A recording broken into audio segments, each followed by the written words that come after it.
গত 2 সপ্তাহে প্রতিদিনই সড়কে ঝরেছে 27 প্রাণ। আর সড়ক, রেল ও নৌপথে একই সময় মারা গেছেন 438 জন। সব মিলিয়ে দুর্ঘটনার সংখ্যা 442টি। রবিবার এমন পরিসংখ্যান দিয়েছে বেসরকারি সংগঠন যাত্রী কল্যাণ সমিতি। তাদের অভিযোগ, সড়ক পরিবহন মন্ত্রণালয়ে চালানো হচ্ছে বাস মালিকদের প্রেসক্রিপশনে। দুর্ঘটনা কমাতে মহাসড়কগুলোয় স্টার মানের সড়ক নিরাপত্তা করিডোর গড়ে তোলার পরামর্শ তাদের। আরও জানাচ্ছেন জুলিয়া তানহা।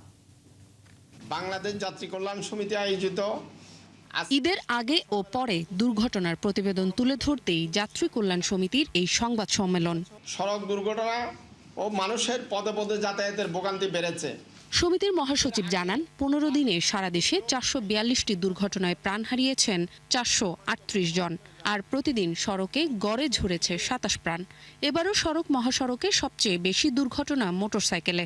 পবিত্র ঈদুল আজহায় সারা দেশে 394টি সড়ক দুর্ঘটনায় 402 জন নিহত হয়েছে, 1294 জন আহত হয়েছে। প্রাথমিক উৎস বা হাসপাতালের তথ্য বিশ্লেষণ করলে হতাহতের সংখ্যা কমপক্ষে আরও 10 গুণ বাড়তে পারে বলে আমরা ধারণা করি। বৃষ্টির কারণে ছোট বড় গর্তের সৃষ্টি হয়েছে। এসব গর্তের কারণে বেপরোয়া গতির মোটরসাইকেল দুর্ঘটনা বেড়েছে। সড়কপথে নৈরাজ্য কমছে না উল্লেখ করে তিনি অভিযোগ করেন, সরকারের সড়ক পরিবহন মন্ত্রণালয় চালানো হচ্ছে বাস মালিকদের প্রেসক্রিপশনে। আমরা দীর্ঘদিন যাবৎ দেখতে পাচ্ছি সড়ক পরিবহন মন্ত্রণালয়ে চালানো হচ্ছে বাস মালিকদের প্রেসক্রিপশন অনুযায়ী। এখানে মন্ত্রিত্ব চালাতে ব্যর্থ। এখানে আমরা দেখতে পাই স্পষ্টত মালিক সমিতির ইশারা এবং ইঙ্গিত ছাড়া কোনো কিছু হয় না।